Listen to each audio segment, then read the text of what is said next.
Dear students, in this session 29th, it is on canonization, a poem written by John Donne.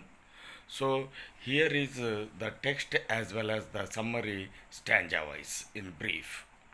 So, in this poem, the poet starts the poem like this: For God's sake, hold your tongue and let me love, or chide my palsy or my goat. Like this, he goes on to explain this poem. So, in the first stanza, the poet speaker, as a lover, is in anguish mood.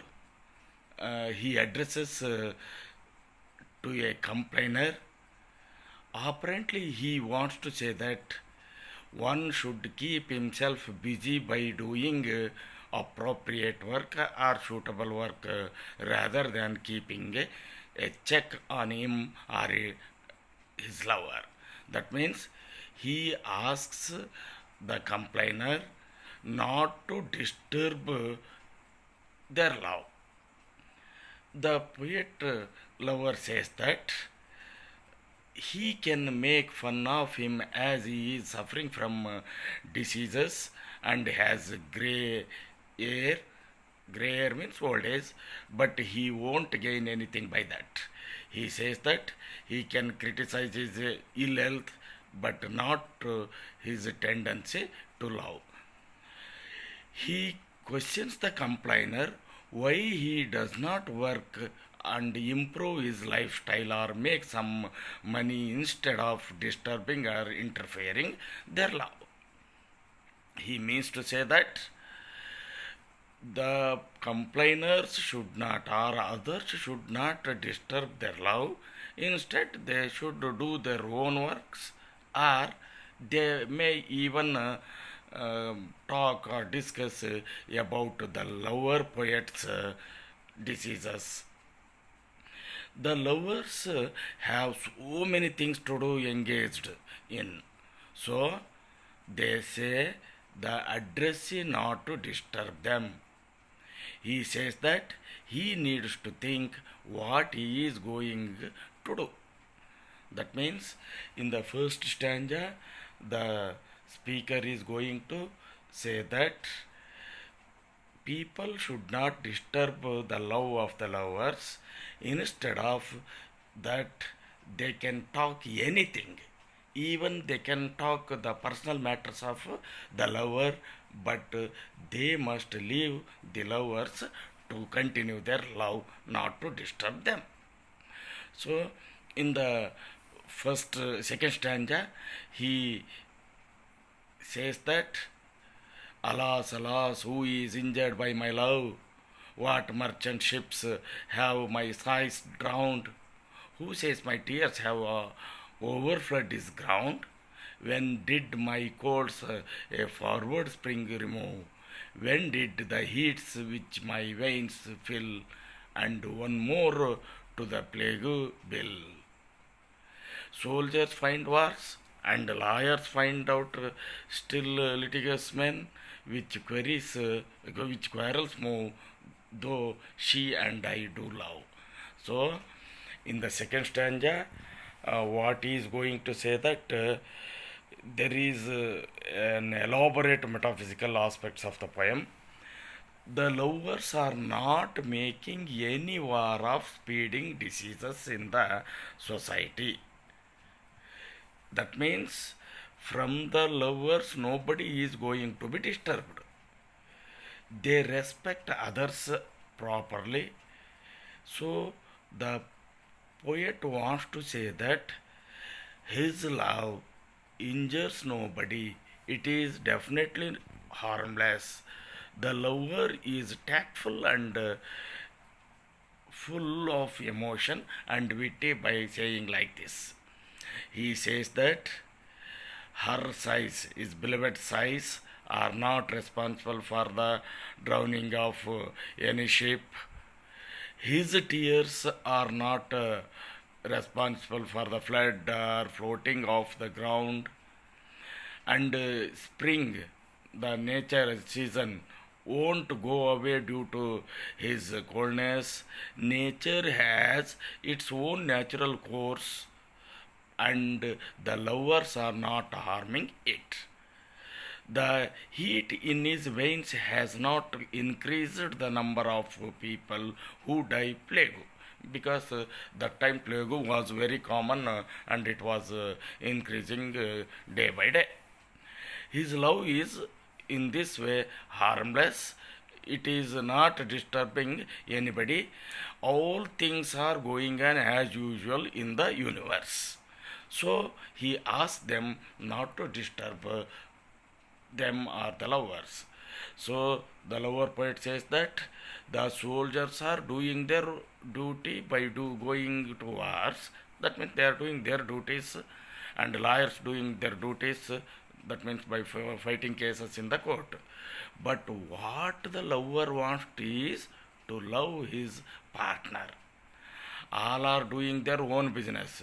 The business of the duty of the lover poet is only loving, loving, loving his beloved. So, in the next stanza or the third stanza, he is going to compare his love to the pure love, and he is going to compare the two lovers for tappers, and also for eagle and dove, and also for phoenix. So, in this stanza, the lover poet does not care if he is called by any name. That means he asks the listener or the complainer.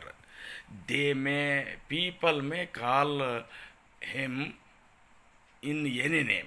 They may call his love in any name, because love has made them so. He says that they are like flies. They have a very short span of life. That means how flies have very short life, the lovers also have the short life. So he presumes the life to be short, just like the candle. So how the candles burn themselves but give light to others, in the same way the lovers also going to enjoy themselves, but their love will be reflected to others. Then he compares himself as eagle and his beloved as dove. They are complementary to each other. They love each other from the bottom of their heart. So, eagle is the symbol of having to go to as if a prey, and this dove is meek bird. See, then he compares the lovers are one and the same like phoenix. For this, he takes the riddle of phoenix, because phoenix is phoenix is there in their existence. They have two bodies, but they are one like phoenix, because phoenix has two sexes, both male and female are one and the same in the phoenix. Like the phoenix, they die and they rise from their ashes. So there is belief that phoenix bird will die. There is only one bird, phoenix bird in the world. It dies, and after its death, it rises again like another small bird after its death from the ashes. So, in the next stanza, he is going to say that means in the fourth stanza, he begins with the thought that if they cannot live by love, that means he is going to say about quality of their love.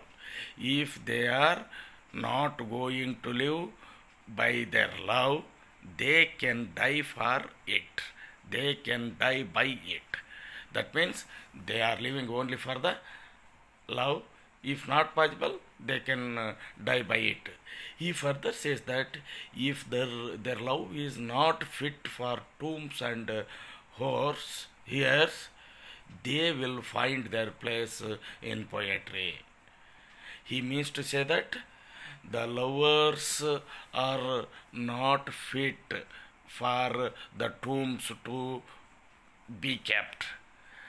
Their good place or fine place is only in poetry. So basically, they will find their place in the love sonnets. That means what the poet has written, the sonnets or the poems. He says that he and his lover will be canonized by his love. I mean to say that his love will be canonized, and these two people or the lovers will be canonized. He believes love does not die on death. If it is a platonic or desirable love, then it tends to exist even after death.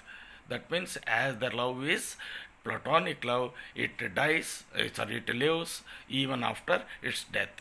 Both their ashes will be amalgamated or get together, that means get merged if kept together.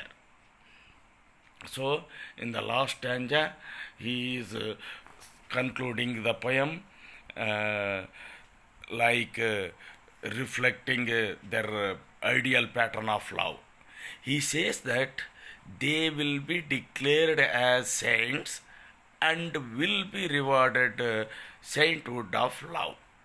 So, at last, the lovers will be getting the places of the saints, and their death or after that they will be as if having the sainthood.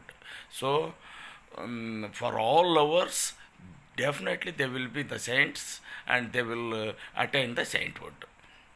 In this way, the lover speaker says that all the lovers will beg their patron of love.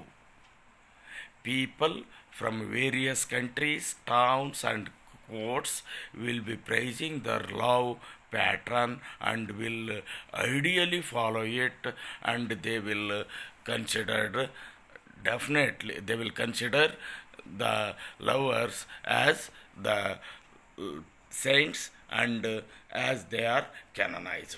That means these two lovers will be the model for all lovers of the world. So in this way, the poet is going to, John Donne is going to explain canonization, how the lovers are going to be canonized and how they will be saints for the lovers. So with this I end my session. Thank you.